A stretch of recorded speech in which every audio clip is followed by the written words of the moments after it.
On today's episode, we are going to take a look at a Saas company that was very popular at the beginning of the year. And right now, with all these crazy IPOs happening and the bit of sell-off that we're getting, I'm wondering if it's giving us a form of buying opportunities for these companies that were popular earlier throughout the year.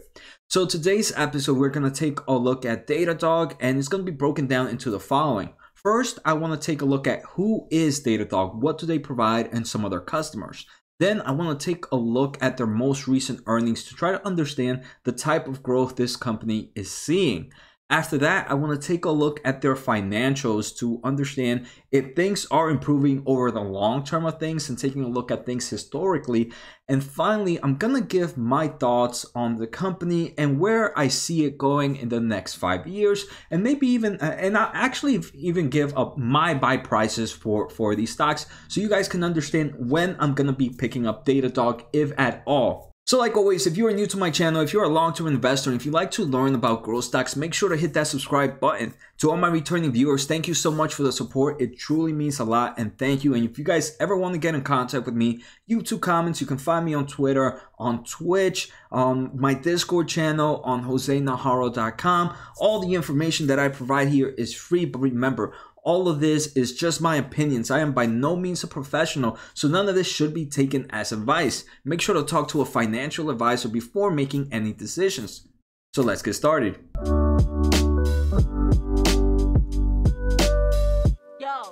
Alright, so today we're taking a look at DATADOG. This is ticker DDOG for all my podcast listeners. It ended the day at $85.69, which gives it a market cap of about $26 billion. So actually, let me know in the comments right now, guys. Are you in DATADOG right now? Or are you watching this video to more understand what the company does and trying to see when would be the best time for you to get in? Also, before we go any further, I do live stream on Twitch every Sunday at 8:30 Eastern Time. And this is when I give back to the community. If you guys want to come and ask questions and just take a look at different stocks, make sure to follow me on Twitch. You should see the link on the pinned comment and also on the description. All right, so now let's take a look year to date for DATADOG. Year to date, this stock has returned over 133% to investors. And compared to its peak is somewhere around $96. At the current price is down about 11%. So there has been a sell-off. There was a point when it even dropped down further in sometime in late August, in early August, and that was actually after the earnings. It dropped 21% and it was sitting somewhere around $75. So today's episode, let's start off with the introduction of DATADOG. So DATADOG, the best place to find out about the company is just go to their website and do About Us. So DATADOG is the essential monitoring platform for cloud applications. They bring together data from servers, containers, database, and third-party services to make your stack entirely observable. These capabilities help developing teams avoid downtime, resolve performance issues, and ensure customers are getting the best user experience. So you might be like, Jose, what the freak does that mean? What are you trying to tell me right now? So let me try to just go a very, very high level so we can all understand, because I know sometimes people might watch it and might not be software or in the technology aspect.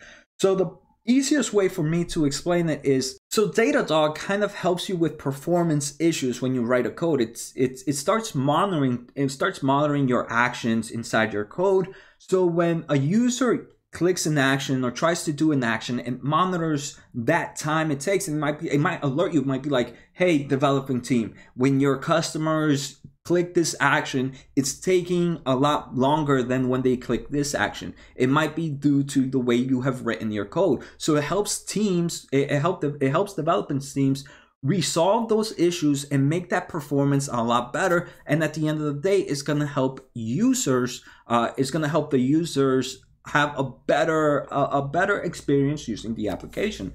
Another thing DATADOG does, and we're going to take a look at some other customers. Another thing DATADOG does is it tries to help you when it tries to send you alerts before things are going to go bad. So let's say you created an application, but before you created this application, you didn't know how many users or how much it can really take depending of user data. And what DATADOG can do is, when you start seeing new users coming in, it's going to start showing you the way your application is reacting. And you might be like, oh wow, right now it seems if it keeps going in this trend, this portion of the code, this portion of the application might break, because it doesn't seem like it'll be able to withstand all this new popular growth that I'm seeing. And that's super important. Especially imagine if you start a new app, and when you start and you get too much popularity into this app, that when people try to get into your application and it doesn't work, they might not come back again. So these are all important stuff. And that's, to me, the easiest way I could have explained it. Now let's take a look at some of their customers. And here you can go to DataDogHQ.com, and they have a portion of customers where they have videos showing how their customers are using their product. So the first one is Peloton, and Peloton uses them as an APM monitoring system, and APM stands for Applications Performance Monitoring. So it's just how I mentioned, right? It helps make sure that to tell you where performance is lacking within your application. And the way Peloton does it is they do a lot of live classes, and with these live classes, they also do some form of scoring preference. So they want to be able to have, right, if you're doing a live class, you want to make sure your scores are being updated on real-time experience, and you don't want to be there being some form of lag behind that point system. So they use it to make sure that everything, all the application, the performance is running as smooth as possible, with the increase of number of users that they're seeing, and with the increase of, and with the constant update of those scores happening. So they have to make sure those scores are being updated as seamlessly as possible. Other companies that use them, they have a lot of great customers: Century Fox, DreamWorks, Sonos, Whole Foods, WWE, DraftKings, Ubisoft. And here you can even take a look at more case studies. And two that I definitely took a look on, and some testimonials. Two that I took a look in were DraftKings. And DraftKings, how they used it is, originally when they first came out with, on the first NFL Sunday, that they came out, before the game started coming out with, they were seeing weird blips on their data, and it was showing that it was kind of hinting that the software was kind of hitting its limit. And this was happening before the games even started. So it gave DraftKings the ability that before the games even started, and before the true amount of users came into their application, they were able to see where that error was happening, and they were able to fix it. So like that, when the user base, that all those users that wanted to start betting during the first football game, and this was a few years back, they were able to fix it before that big user growth came, and pretty much instead of the software the application being shut down, it saved them, and they were able to continue that day as a normal day. Another one that uses them was GameStop. GameStop uses Datadog to help them reduce their risk during their cloud migration. So GameStop is moving a lot of their information into the cloud infrastructure, and with Datadog, it helps them make sure that they're not losing data throughout the process. So we can see there's a lot of there's Instacart. So if you guys really want to come learn more about them, I definitely recommend going to their main website and taking a look at all these testimonials that they have to really understand this product, right? Because there's so many cool products that Datadog has, that it would take me forever to try to explain them all. But I believe I gave the overall understanding of them. All right, so now let's take a look at their most recent earnings. So their most recent earnings were August 6, 2020. So that's about a month ago. And Datadog right now has GAAP earnings per share of 0 cents, which beat by 3 cents. So it's in GAAP earnings per share, it's barely profitable. It's pretty much flatline. Revenue for this company was $140 million, and that's up 68% compared to same time last year. So we can see this is a crazy growth stock. And unfortunately, after these amazing earnings, the stock ended up going down 16%. And I do believe that 16% drop was a great buying opportunity. I wish I would have done more research on this company during that time. But remember, at the end of this episode, I am going to give my thoughts and what I consider would be some great buy prices for me. So what else happened during these earnings? So during the earnings, they mentioned that for as of June 30th, 2020, which was their end of their second quarter, they had over 1,000 and they had about 1,015 customers with annual reoccurring revenue of $100,000 or more, and that's an increase by 71%. Just a year ago, it was only 594. So that's some impressive growth on the overall customers. They've also achieved this thing called FedRAMP, and I thought this one was pretty cool. FedRAMP enables DataDOG to address U.S. federal governments, departments, and agencies. So it opens up a whole new customer base. They also acquired Undefined Labs, and I do believe this acquisition is a pretty smart move for DataDOG. You guys, you know how to explain DataDOG, how DataDOG helps you understand how your application is performing after the application is out there and running, it's committed. Well, with this acquisition of Undefined Labs, it actually helps DataDOG help its customers understand how their code is doing and how it would do performance-wise before the code is committed to a central repository. So this is before the code even goes live. So a lot of this enables customers to identify issues before even reaching production. And this, I believe, it shows that DataDOG will now be able to be in before the application is even in production and after the code is in production. So that's a great play. I do believe that was a great play by DataDOG. They're continuing to innovate their products and releasing new products as well for their customers. They did give guidance for this upcoming year. For the year, DataDOG sees a revenue of about $566 million to $572 million in revenue. And this was higher than the original expectation, which was around $555 million to $565 million. And the overall consensus was 563. All right, so now that we took a look at DataDOG's earnings, let's take a look at their historical value and see. We saw that in their most recent earnings, they were very high in growth-wise.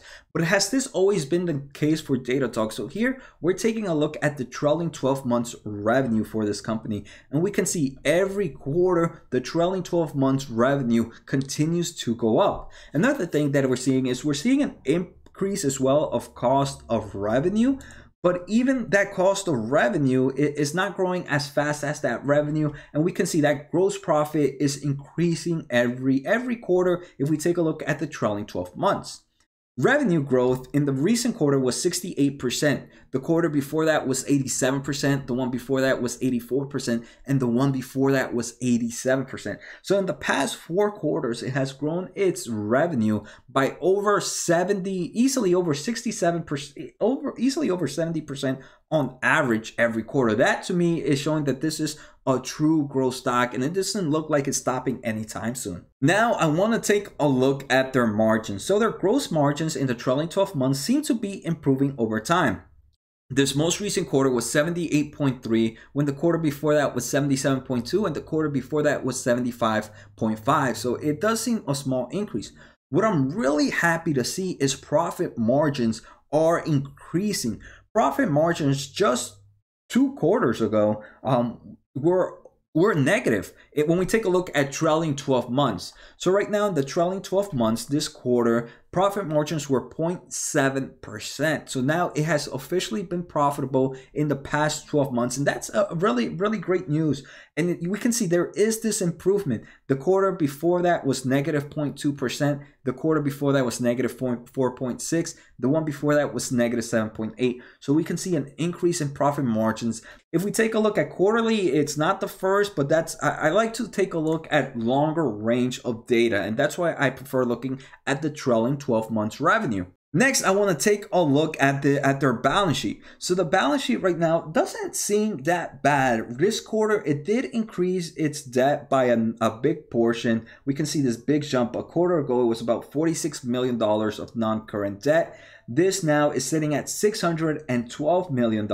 And I believe that they did issue a convertible senior notes, which are due to 2025, which was about $740 million at a aggregated principal amount of 0.125 rates, and that's pretty amazing. So this is debt that's not due anytime soon, and it's at very low rates. So that's where this big increase in non-current debt came from. But we can see even with that, they have non-current debt of 612 million and current debt of about 14 million. So roughly debt of $625 million, but they have current investments of $1.26 billion and cash of about $210 million. So roughly they have about $1.5 billion of quick cash, which is enough to pay off their total debt. So this is a company with a very, very strong balance sheet. Next, what I wanted to take a look at was their operating cash flow margins and their free cash flow margins. So we can see one thing, as their revenue is increasing, we're seeing revenue increasing, their net cash flow from operations is also increasing in very similar trend line. And that's what you want to see, right? Net cash flow from operations is the money that they get from their everyday activities. And if they're everyday, that's their main business. So that's where you want to see that being positive. So, and that's good. That is, their revenue is increasing, so is their net cash flow from operations. Their operating cash flow margins have increased over the past quarters, and it's now sitting at roughly 14.6% when we take a look at trailing 12 months. If we take a look at quarterly data, it's a bit higher. But remember, I like to take a look at the past 12 months better because it really gives me a picture, understanding of the long term of things for the company. Next, I want to take a look at free cash flow. And free cash flow, if you guys don't know, is operating cash flow minus the money they use for CapEx is what it's called. This CapEx is like long-term purchases that they buy. If it's some new equipment, so this free cash flow, it's pretty much their normal operations minus any long-term investments this company is doing within the business. And that's still also profitable. And we can see over the years, as revenue is increasing, that free cash flow is now positive and is also increasing at similar rates. Free cash flow margins right now is sitting at 9.38%. And this is, to me, it's looking really healthy for DATADOG. So now we took a look at their financials. So now let's end up giving my thoughts on the company and what would be some of my buy prices. So before I go in, let's just do a quick recap on DATADOG. DATADOG, the overall market that they're in, I do believe is one that will continue to grow, and they are going to see more customers. Right, especially now with them being able to work with federal agencies and the government, it's opening up new customers for them to acquire. Next, they're doing really smart with the types of acquisitions that they purchased. This acquisition that they recently did with undeveloped labs, I forget what it's called, undefined labs. Again, it matches with the products that they do, and it allows them to now enter before the application is even in production. So I think that's even more a more reason for customers to use DATADOG.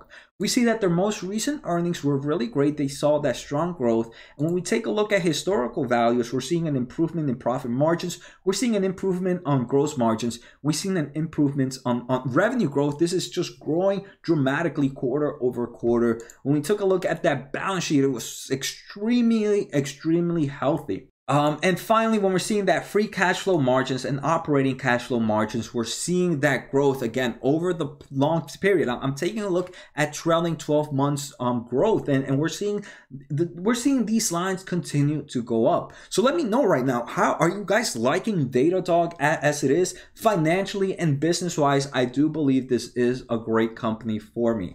Now let's get into the tricky part. So for me, DATADOG, and for all my types of investments, and this is something new. This is a product I've been getting. I feel like I want to be a little more, not predictive, I want to say, with these videos, but kind of discuss where my long-term goals for these company are. So the first thing is, when I invest in the company, the first thing I want to do, I want it to do better results than the market. On average, the market returns doubles your money in about 7.2 years. I want my investments, when I invest in a company, to double faster than 7.2 years, right? That's the overall. If I can do it, what I would prefer, if I can double my money every 5 years. In theory, if I can do it every 5 years, by the time I doubled it twice in the market with my investment style, at that same time frame, it would roughly take about, I would have tripled my money. So we're seeing that compound interest just working its way over time, and that's my end results. So for me, I'm a long-term investor, and let me zoom in with this for you guys so you guys can see what I'm doing here. So here, what I have is I have the current revenue of DataDOG, right? And this is year one. Thanks to analysts, I can actually see what analysts expect DataDOG to grow throughout the years. And by the end of this year, they expect $571 million of revenue growth. And we took a look at what DataDOG actually announced at the end of this year. They were expecting somewhere around those levels. All right, so that year makes sense. Then analysts expect the year after that to be 771 million. So we can see I estimated this type of growth, and I put estimations on future growth. I believe in the next year 3, year 4, year 5, it'll grow on average about 36-37% annually. So at the end of year 5, this company would have, and remember, this is my opinion, it would have revenue of $1.96 billion of revenue. All right, so now what I also ended up doing is I ended up putting multiple price to sales ratio, a multiple of 20, a multiple of 25, and a multiple of 30. And the way I got these price to sales ratios is I looked at different companies. For example, one I looked at was Shopify, and Shopify has been here for some time, and they right now have a current forward price to sales ratio of 31. I do believe 30 is a bit high, but I ended up putting that on the high range. But I also wanted cheaper valuations. So the cheapest valuation I put was a multiple of 20 price to sales ratio. So at the current prices right now, current market cap of $26 billion, if I take a look at that revenue growth in 5 years, and remember, 5 years, this is faster than the overall market. The overall market is expected to double in 7 years. So if in 5 years, these values, this revenue growth tend to go how I expect them to go, the future cap at the lowest price valuation would be about $40 billion. And that would only give me a gain of 51%. On the mid-level, and that's what I'm really looking at the mid-level of a price to sales ratio of 25, it gives me a future cap of about 49 billion. So now that's almost gains of 89%. So now that's getting closer. Okay. And now let's say these valuations stick like crazy at 30 price to sales ratio. Right now, with that expected revenue growth, this market cap would be about $59 billion. So that would give me about 127% gains. And that's better than that 100% gain that I want every 5 years. So that would be really good. But that's me going in the high ends of things. So what I wanted to see is when would if the multiple of 25, which is the middle between the two that I stuck with, when would that happen for me? What stock price would it have to be right now for me to get 100% gains, expected 100% gains within the next 5 years? And for that, the stock price needs to be $81. And this is not, I don't think this is impossible to expect. $81 in the most recent earnings, DataDOG dropped all the way down to $75. So it is possible with the volatility for it to buy it. So for me, a really good buying price, again, just my opinion, and for me to get into DataDOG would be around $81. But even right now, 89%, it's not that far off from that 100%. What would be an amazing buy, a super buy, but this is me being really, really hopeful, would be when I would get 100% returns on a 20 price to sales ratio. And if I was to get 100% on a 20 price to sales ratio, I would have to buy at about $65. That one, like I said, I believe it is very, very wishful thinking, if I may say. So right now, for me, DataDOG doesn't seem like a bad entry price. If it could drop a little bit more, it would be amazing. Like I said, around that 81 is where I would really, really start looking into these companies. And I'm gonna actually build a data sheet like this where I'm gonna probably do all my stocks that I owned and put a stock price of when I should start, continue to increase, at what points I should really look to increase. And DataDOG is obviously my first one, and that $81 is when I would really, really start getting into this company more and more. But even right now, we're not too far off from that 100% gain. So I wouldn't mind dollar cost averaging at these price points either. I do want to say I did purchase a bit about a day or two ago, and I can see in the long term of things, I believe it's going to be a great return. But this is expected on this type of revenue growth. So if I end up seeing some of this revenue growth changing over the years, I will update it, and it would help me get a new stock price to look at. Again, this doesn't mean that when the price, for example, let's say in 5 years, I have a market cap of 59 billion and I got over 127%. That's not my sell price. That's not at all what I'm saying. That wouldn't be my sell price.